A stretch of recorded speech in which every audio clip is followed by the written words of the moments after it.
কংগ্রেসের সাথে সিট সমঝোতা করে এই ভারতীয় জনতা পার্টিকে হারানোর জন্য আমরা একসাথে নেমেছি। আজকে সকালবেলাতে কংগ্রেসের সভাপতির সাথে আমার বৈঠক হয়েছে।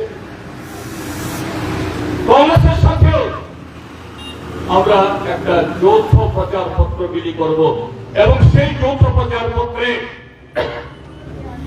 আগামী দিন ত্রিপুরাতে গণতন্ত্র পুনরুদ্ধার সহ এ রাজ্যের উন্নয়নে বিকল্প কি কর্মসূচি এবং অগ্রাধিকারের ভিত্তিতে এই ত্রিপুরা রাজ্যকে কোন জায়গায় নিয়ে যাওয়া যায় আমরা তাও আগামী 6 তারিখে ঘোষণা করার চেষ্টা করব। এই সিদ্ধান্ত সেখানে হয়েছে। সাথী বন্ধুরা, সময় আমাদের হাতে খুব কম। ভারতীয় নির্বাচন কমিশনকে ধন্যবাদ। নির্বাচনের জন্য দীর্ঘ সময় করে আমাদের দেশের এই ভারতীয় জনতা পার্টিকে তাদের জুমলাবাজি, মিথ্যা প্রচার, কালো টাকা বিনিয়োগ করার সেই সুযোগ করার তো চেষ্টা করবে। এবার খুব কম সময় নির্বাচন হবে, খুব ভালো। আগামী 12 দিনের মাথায় নির্বাচন হবে। আপনাদের কাছে অনুরোধ থাকবে, এই 12টা দিন খুবই গুরুত্বপূর্ণ। চোখ খোলা রাখবেন, কান খোলা রাখবেন। পাড়ায় পাড়ায় সিপিআইএম, সিপিআই, কংগ্রেস দলের ভলান্টিয়াররা জোটবদ্ধ হয়ে যারা সন্ত্রাস করতে চায়,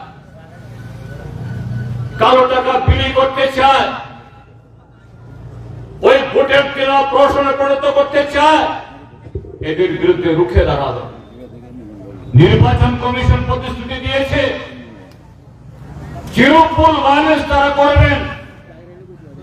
নির্বাচন কমিশনকে অবিশ্বাস করি না, আমরা বিশ্বাস করি না এরকম না, করি। কিন্তু গত 5 বছর ত্রিপুরাতে যা হয়েছে, শুধু নির্বাচন কমিশনের কাছে চোখ বুঝে তাদের কাছে দায়িত্ব ছেড়ে দিলে হবে না।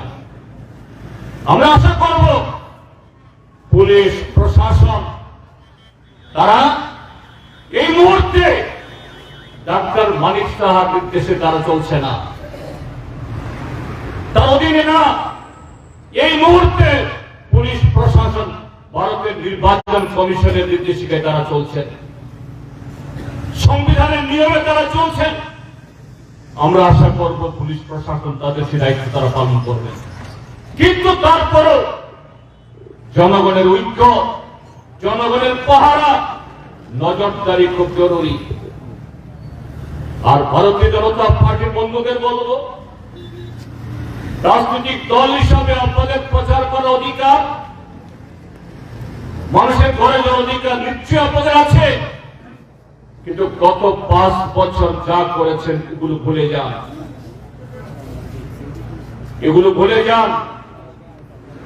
আমি হুঁশিয়ারি দিচ্ছি না, চোখ রাঙাচ্ছি না। আজকে আমরা বলেছি আমরা বদলে বিশ্বাস বদলাই না। অর্থাৎ গত 5 বছর যে অপরাধ করেছেন তার বদলা নেব না, আমরা বলি না।